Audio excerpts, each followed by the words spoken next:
नमस्कार मित्रांनो, तुझेच मी गीत गात आहे या मालिकेच्या आजच्या भागात आज आपण बघणार आहोत. आई मंजुळाला म्हणतात की मंजुळाबाई तुम्हाला भूक लागली आहे का?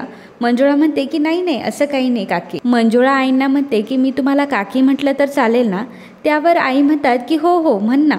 मंजुळा म्हणते की मी तर तुमच्यापेक्षा खूप लहान आहे, मला मंजुळाबाई नका मंजुळाच म्हणा. खोलीत बसून लई कंटाळा आला होता म्हणून म्हटलं की किचनमध्ये काही मदत लागत असेल तर करावी. आई म्हणतात की हो नको नको, तुम्ही या घरातल्या पाहुण्या आहात आणि जर मल्हारला हे सगळं समजलं तर तो रागवेल मला. मंजुळा म्हणते की आता माझी आई इथे असती तर मी केलेच असते कामं, ती तर माझ्याकडून खूप कामं करून घेते. त्यावर आई म्हणतात की तुझी आई पण आहे का? मला तर असं वाटलं होतं की तुम्ही फक्त दोघं भाऊ बहीण आहात. मंजुळा म्हणते की नाही नाही, आई आहे ना माझी, ती गावाकडं असती काकाकडे, आजारी असते ती, तिच्यासाठीच तर चाललं एवढं. आई म्हणतात की म्हणजे? मंजुळा म्हणते की औषध पाण्यासाठी पैसे लागतात ना, म्हणून माझा दादा आणि मी खूप मेहनत करतो. एवढ्यात क्षमा चैतालीला आवाज देते. चैताली किचनमध्ये असते. आई म्हणतात की चैताली तू जा तिथून, मी बघते खीर. तेव्हा मंजुळा म्हणते की नाही आई तुम्ही राहू द्या, मी करते. तर मंजुळा जेव्हा किचनमध्ये जाते तेव्हा ती गुंगीचं औषध टाकण्याचा चान्सच बघत असते आणि आईंसोबत बोलतही असते. ती म्हणत असते की आम्हा गावाकडच्यांना असं वाटायचं की शहरातल्या सुना वेगळ्या राहतात, पण तुमच्या दोन्ही सुना पोरं समदे एकत्र राहतात. आई म्हणतात की भांड्याला भांडं काय गं, सगळीकडेच लागायचं. मंजुळा गुंगीच्या औषधाची बॉटल काढते आणि ती म्हणत असते स्वराजला सुद्धा तुम्ही आपलंसं केलं, यासाठी मन मोठं असावं लागतं. आई म्हणतात की अगं स्वराजने आम्हा सगळ्यांनाच वेड लावलंय, मल्हारसोबत आमचा सगळ्यांचाच लाडका आहे तो. मंजुळाने गुंगीचं औषध हे ग्लासमध्ये ओतलेलं असतं आणि त्याचवेळी मोनिका तिथे येते. मोनिका म्हणते की चैताली मला ज्यूस दे बनवून पटकन. तेवढ्यातच मोनिका मंजुळाला किचनमध्ये बघते आणि ती आईंना विचारते की ही किचनमध्ये काय करतीये? आई म्हणतात की अगं तिला बसून बसून जरा कंटाळा आला म्हणून स्वयंपाकात मदत करायला आली आहे. मोनिका म्हणते की नाही बरंच आहे, तसे दिवसभर तर ती पिहूला गाणं शिकवत नाही बसत, करू दे तिला काम असंच. मला तर फक्त एक ज्यूस हवा होता, पण आता कुठे गेले सगळेजण काय माहिती. आणि तिथे ठेवलेला ग्लास ती घेते. त्या ग्लासमध्ये गुंगीचं औषध मंजुळाने ओतलेलं असतं आणि तोच ग्लास घेऊन मोनिका त्यामध्ये ज्यूस ओतते आणि घटघट करून सगळा ज्यूस पिऊन टाकते. मंजुळा मनात म्हणत असते की अगं ढोलके तुला हाच ग्लास गावला का? तर आई मोनिकाला विचारत असतात की आपल्याला सगळ्यांना संध्याकाळी एकत्र जेवायला बसायचं आहे, हां, पण तू कुठे चालली आहेस? तर मोनिका म्हणते की मी आज एंगेजमेंटसाठी चालले आणि तिथे सगळे खूप मोठी मोठी माणसं येणार आहे, सो माझ्याकडे आज वेळ नाही आहे डिनरसाठी. आणि तसंही आपण कामत फॅमिली कुठे बसतो जेवायला, बाहेरची लोकंसुद्धा असतात की आपल्यामध्ये जेवायला. तुम्ही बसा जेवायला आणि बहुधा मी तशीच मम्माकडे निघून जाईन, तुम्ही माझी वाट नका बघत बसू. मोनिका पुन्हा एकदा ज्यूस पित असते.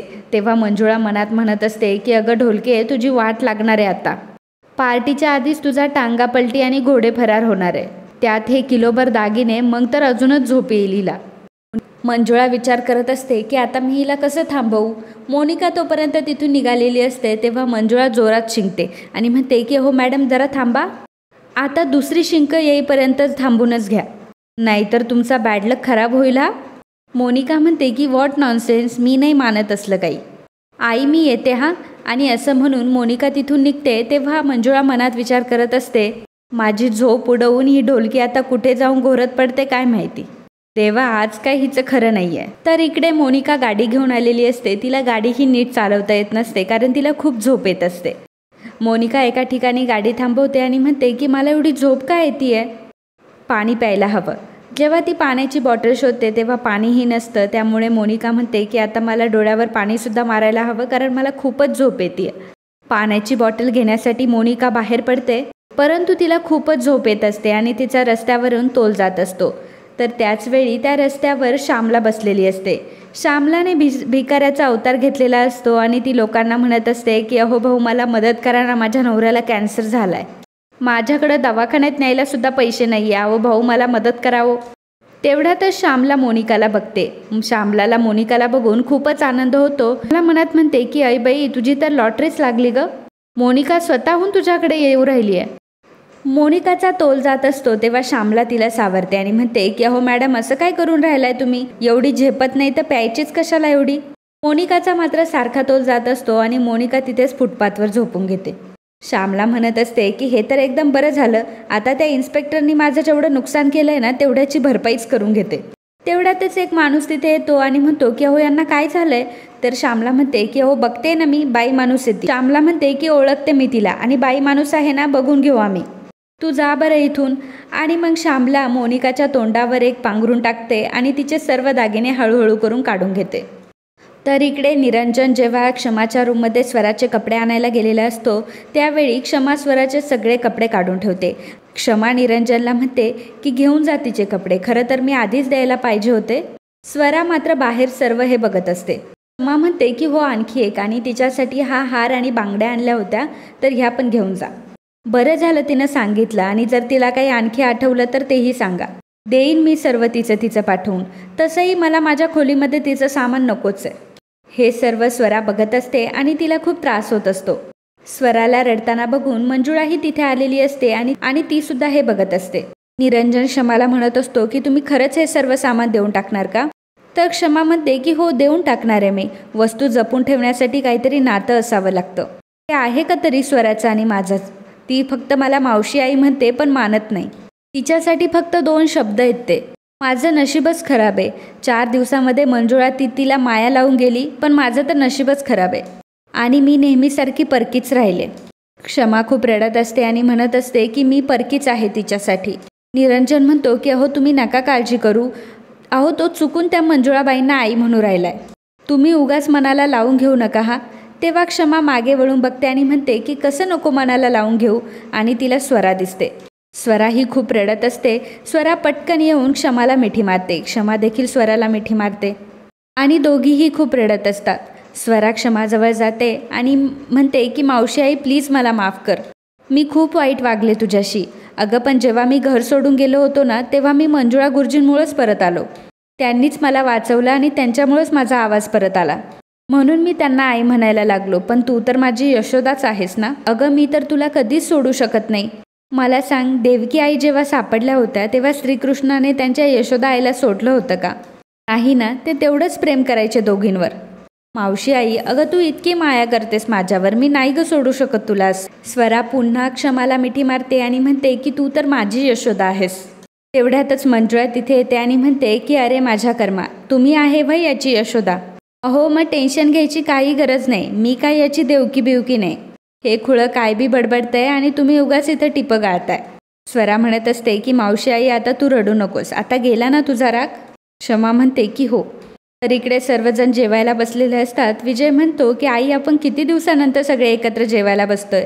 त्यावर आई म्हणते की मी तसं सगळ्यांना सांगितलंच होतं की रात्रीच्या जेवणासाठी सगळ्यांनी एकत्रच जेवायला यायचंय, पण आज मोनिकाच नाही आहे रे, ती कुठेतरी एंगेजमेंटला गेली आहे. तर मंजुळा मनामध्ये विचार करत असते की दृष्ट लागेल असं कुटुंब आहे सगळं, फक्त ती मोनिकाच ढोलकीच विचित्र आहे. सोन्यासारख्या लोकांची किंमत नाही आहे तिला. कुठे जाऊन झोपा काढत असेल काय माहिती. निरंजन जेव्हा क्षमाला वाढायला जातो त्यावेळी क्षमा म्हणते की नाही नाही तुम्ही हे घेऊनच जा, आज स्वराज आणि मी एकाच ताटात जेवणार आहोत. तेवढ्यातच तिथे मल्हार येतो आणि म्हणतो की अरे वा, आज सर्वजण एकत्र जेवायला बसलेले. बरं मला तुम्हाला सगळ्यांना एक न्यूज शेअर करायची आहे, सगळ्यांनी जरा माझ्याकडे लक्ष द्या. सिंगिंग कॉम्पिटिशनची 3री फेरी आता फक्त 2 दिवसांवर आली आहे. पिहू म्हणते की अरे वा. तर मंजुळा मनामध्ये म्हणत असते की अरे देवा, आता तर फक्त 2च दिवस राहिले माझ्याकडे हिरे शोधण्यासाठी, कारण आता फेरी संपल्यावर ढोलकी तर मला काढून टाकेल घरातून. स्वरा मनात म्हणत असते की आता 2 दिवसात बाबा कसे बघतील आईले. बाप्पा आता तूच काहीतरी मदत कर. मल्हार मंजुळाला म्हणत असतो की मंजुळाबाई तुम्ही पिहूची छान तयारी करून घ्या हा, आणि म्हणजे स्वराज आणि मंजुळा फेरीमध्ये सगळ्यांना आपल्याला सरप्राईज करून टाकतील. मंजुळा म्हणते की वय वय, तयारी तर मी छानच करून घेणार आहे. स्वराज मात्र गप्पच असतो. तेव्हा मल्हार म्हणतो की अरे स्वराज काय झालंय, तू खूप गप्प आहेस, तुझी तयारी तर झाली आहे ना. क्षमा म्हणते की अरे स्वराज, गुरुजी काहीतरी विचारताय तुला. त्यावर स्वराज म्हणतो की हो गुरुजी, माझी तयारी एकदम छान झाली. तेवढ्याच चैताली सुनीता सर्व तिथे येतात आणि म्हणतात की सर यावेळी आम्हाला सुद्धा कॉन्टेस्ट बघायला यायचं आहे, आमची सर्वांची फार इच्छा आहे, आम्हाला सुद्धा पासेस मिळतील. मल्हार म्हणतो की ऑफकोर्स मिळतील, आजच मी आयोजकांशी बोलतो, आपण सर्वजण एकत्र जाऊयात बघायला. मंजुळा विचार करू लागते की ढोलकी घरात नाही आहे तर पटकन जाऊन बाजा शोधायला हवा. तर मंजुळाने खिरीमध्ये सुद्धा औषध टाकलेलं असतं. मंजुळा मात्र ती खीर खात नाही. त्यावर आई मंजुळाला म्हणतात की मंजुळा अगं तू तर खीर खाल्लीच नाही, एवढा वेळ ते दूध आटवत होती, खीर तर खाऊन घे. तर मल्हार म्हणतो की अगं आई, मी किती वेळा सांगितलं आहे की मंजुळाबाईंना स्वयंपाकाची कामं कशाला करायला लावतात, त्यांचं काम दुसरं आहे ना. मंजुळा म्हणते की हो त्याचं काही नाही एवढं, मलाच बसून कंटाळा आला होता म्हणून म्हटलं मला एखादं काम द्या दुसरं. आई म्हणतात की अगं खीर तर खाऊन घे. मंजुळा म्हणते की खिरीसाठी पोटात जागाच नाही राहिली आहे. आता मला पिहूच्या पुढच्या गाण्यांची यादी काढायची, मी जाते. मंजुळा तिथून निघून जाते तेव्हा विजय म्हणतो की खरंच खीर खूप छान झाली आहे हा. मल्हार म्हणतो की हो रे, खरंच खूप अप्रतिम झाली आहे, त्यांचं हे टॅलेंट तर माहीतच नव्हतं. आई म्हणत असतात की मंजुळा फक्त गाण्यात तरबेज नाही हा, इतर कामांमध्ये सुद्धा तरबेज येते. तर मंजुळा मनामध्ये म्हणत असते की आणखी कशा कशामध्ये मी हुशार आहे ते कळेलच लवकर. तर इकडे मंजुळा जेव्हा मोनिकाच्या रूमजवळ येते तर मोनिकाने कुलूप घातलेलं असतं. मंजुळा म्हणते ही ढोलकीच्या तर कुलूप घालून गेली आहे, आता मी बाजा कसा शोधू, एकदा की पिहूची स्पर्धा संपली की मला माझं गुंडाळावं लागेल, मला माझा बोजा गुंडाळावा लागेल, आता मी नक्की काय करू. तर मंजुळाला मोठा प्रश्न पडलेला असतो. आणि मित्रांनो, आजचा हा भाग इथेच संपतो. पुढील भागात आपल्याला पाहायला मिळणार आहे मंजुळाला हिरे सापडलेले असतात. तर निरंजन मंजुळाला म्हणतो की सोडून चाललीस ना तू स्वराजले, तू असल्याशिवाय तो पोरगा गाणं गाणार नाही ग, अगं तो तुला आई म्हणतो. तर मंजुळा म्हणते की मस्करीत कोणी कोणाला आई म्हटलं तर आई होतं काय. तेव्हा निरंजन मंजुळाला वैदेहीचा फोटो दाखवतो. वैदेहीचा फोटो बघून मंजुळा खूपच शॉक होते. मंजुळा विचार करते की ही तर एकदम सेम टू सेम माझ्यासारखीच दिसते.